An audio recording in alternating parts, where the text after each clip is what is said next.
Hi friends, welcome to my channel. ఈరోజు special రాగి సంగటి నాటుకోడి కూర.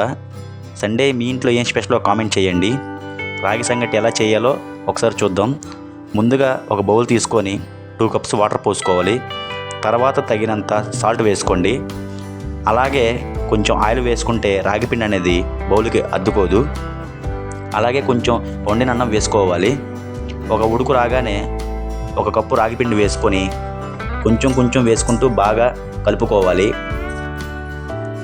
బాగా కలుపుకున్నాక ఒక 5 మినిట్స్ పచ్చిగా లేకుండా ఉడకనివ్వాలి. అంతే, ఎంతో రుచికరమైన రాగి సంగటి రెడీ అయినట్లే. మేము యూట్యూబ్ వీడియోస్ చూస్తూ తినాలనిపించి ట్రై చేసాం. బాగా సెట్ అయింది.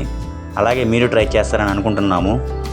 ఈ వీడియో మీకు నచ్చినట్టయితే లైక్ చేయండి, షేర్ చేయండి, కామెంట్ చేయండి. అలాగే సబ్స్క్రైబ్ మాత్రం చేయడం మర్చిపోకండి. బై.